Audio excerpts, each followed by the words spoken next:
faire boire du chocolat chaud. Je veux dire, il est 2h du matin. Laissez-nous rentrer chez nous. On voulait, à la base, en fait, on aimait bien un groupe qui s'appelait Torture Nounours à Paris. Et en fait, on trouvait ça cool et on se dit que ce serait cool d'avoir un... Voilà, un truc qui balance comme ça. Donc on leur a complètement pompé le concept. Voilà, du coup on les a imités et on a fait Guy Guy Goulag. Un groupe un petit peu après, à la base c'était un duo harpe-batterie. Deux. Et je me suis même jamais posé la question d'où venait ce nom stupide. Mais j'ai toujours trouvé que ça sonnait bien. C'est pour ça qu'il est venu. Exactement. Enfin, ça et aussi parce qu'il couchait avec la harpiste. Coupé, mettez pas ça. Quand on s'est enlisé dans un chemin... En Serbie. Ah, en Serbie, quand Hubert a décidé de prendre un chemin qui était vraiment un chemin de boue. Et c'était pas un vrai chemin et qu'il a dit si on y va, on traverse le champ et en fait on s'est enlisé quoi. C'est le jour où on a découvert que les GPS en fait c'était pas si au point que ça. En Serbie ils connaissent pas toutes les routes. Plus à gauche, vas-y recule. Ça chauffait à fond, on a cru qu'on sortirait jamais de ça. Il y avait en plus un espèce de cimetière bizarre à côté, moi j'avais l'impression d'être dans un film d'horreur.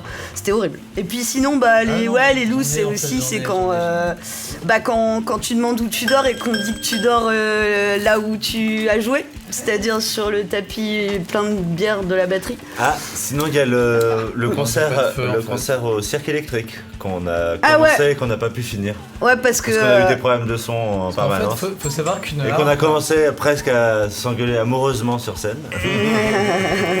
Ah, bien. En fait, faut savoir et donc on l'a pas fini. C'est une caisse de résonance et Léa met des micros à l'intérieur et en fait la scène c'était juste vide en dessous. Donc à chaque coup de grosse caisse... Et il y avait des grosses subs en dessous. Et les subs étaient en dessous de la scène. Donc à chaque coup de basse ou à chaque coup de grosse caisse, la harpe chopait toutes les basses fréquences. C'était... Un peu comme ça.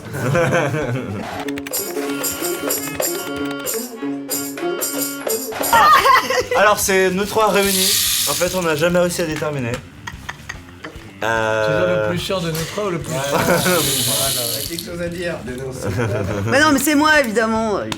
Non, c'est pas vrai. Ah, c'est faux. On a tous nos particularités. Non, franchement, on est pénibles tous les trois.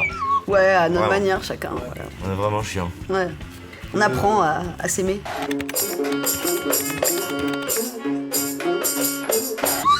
Alors, on a fait une belle tournée dans les Balkans où on a vu des beaux paysages, rencontré plein de gens chouettes. Et des chiens. Et des chiens, vous voyez aussi. Et on a visité la radio nationale bulgare aussi, c'était rigolo.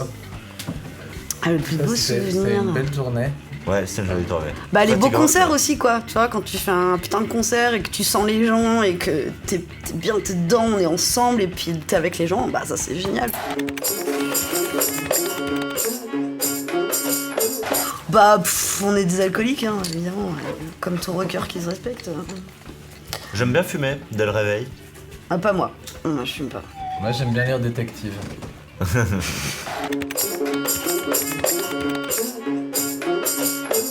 Ce serait plus l'inverse quoi, plutôt faire la première partie d'un groupe.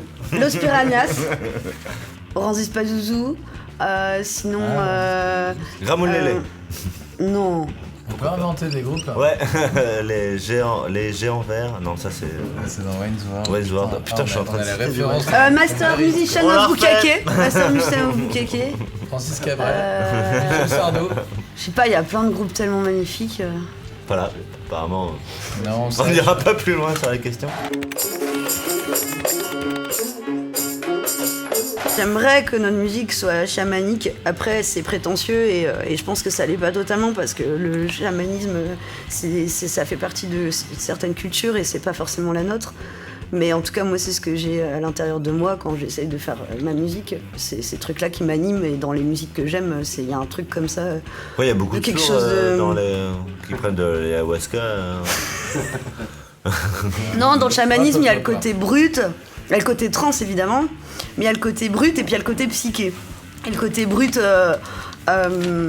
comment dire, sans fioriture quoi, sans, je sais pas, une attitude punk quoi.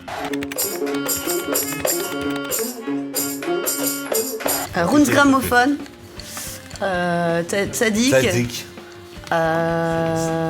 le label de John Zorn. Mute super label anglais. Dual Plover, un label australien. Geffen. Plein de trucs. Planète Marc Mu. Dorcel. Et puis ouais, dans les gens qui nous soutiennent, bah il y a Attila Tralala, donc Antonin qui a une super distro à Bruxelles. Sinon, bah il y a Chipset and Records, qui est donc Vincent à Bruxelles aussi. Et puis il y a Rockrill Records qui ont une salle à Charleroi. Ah bah il y a aussi Sirio, un italien super Sirio. trop cool. Ah ouais, sérieux. De Cuneo, Sirio, c'est un personnage. qui a son label Jacob Records. C'est un gars qu'on a rencontré qui vit à Cuneo en Italie. Il est cuisinier et puis de temps en temps il sort des disques. Et il puis est il organise des complètement- concerts dans son garage. Dans son garage, ouais. Et il est complètement. Ouais, quand t'as un fou, groupe, il est formidable. c'est une magnifique étape, c'est de venir chez lui dans son garage jouer. C'est dans les C'est trop montagnes. beau, ouais. Il a plein de potes, tu vas jouer devant environ une vingtaine, trentaine de personnes, Mais, tout à fait motivé. Il va faire à manger pour tout le monde. Tu vas jouer. Puis... Il a deux Alors, super patate chiens. à l'aioli, Ouais. au moins 8 bouteilles de grappa différentes. Ouais. Et des Ouais, super par contre, chiens. Un Il a deux garage, chiens. il a des chiens, un sont garage, trop un sympas. YouTube. Et il habite dans la montagne un peu basse, super sympathique. Ouais, c'est Turin, près de Turin. Alors oui, elle aimait Elle a- pas trop au début, mais maintenant elle aime bien. Alors, moi, elle l'a jamais écouté, mais il y a un adage qui dit que si tes parents aiment la musique, ça veut dire que tu fais de la merde.